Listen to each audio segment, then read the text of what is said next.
തൊഴിലിടങ്ങളിലെ വിവേചനങ്ങൾ അവസാനിപ്പിക്കണമെന്ന് tailoring and government workers union സംസ്ഥാന president Hamsa Elanad. Tailoring and garment workers union Malappuram ജില്ലാ കമ്മിറ്റി സംഘടിപ്പിച്ച നേതൃസംഗമം ഉദ്ഘാടനം ചെയ്ത് സംസാരിക്കുകയായിരുന്നു അദ്ദേഹം.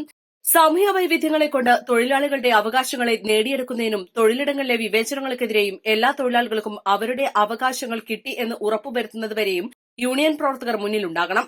തൊഴിലവകാശം ഉറപ്പുവരുത്തി സമൂഹത്തിലെ എല്ലാ വിഭാഗക്കാർക്കും ക്ഷേമം ഉറപ്പുവരുത്താൻ ഭരണകൂടം മുന്നോട്ട് വരണമെന്നും അദ്ദേഹം ആവശ്യപ്പെട്ടു. മലപ്പുറം എ ഫാറൂഖ് മെമ്മോറിയൽ ഹാളിൽ നടന്ന പരിപാടിയിൽ ജില്ലാ ജനറൽ സെക്രട്ടറി സെയ്താലി വലമ്പൂർ അധ്യക്ഷത വഹിച്ചു. സംസ്ഥാന general secretary EH Haneefa, welfare party ജില്ലാ vice president Arif Choondayil, FITU ജില്ലാ പ്രസിഡന്റ് ഖാദർ അങ്ങാടിപ്പുറം, ജില്ലാ secretary Sakeena Vengara, tailoring and garment workers union ജില്ലാ സെക്രട്ടറി സമീറ വടക്കാങ്ങര, ജില്ലാ വൈസ് പ്രസിഡന്റ് അബൂബക്കർ പൂപ്പലം തുടങ്ങിയവർ സംസാരിച്ചു. ജില്ലാ വൈസ് പ്രസിഡന്റുമാരായ ഷീബ വടക്കാങ്ങര, ഖദീജ വേങ്ങര, അനിതാദാസ് തുടങ്ങിയവർ പരിപാടികൾക്ക് നേതൃത്വം നൽകി.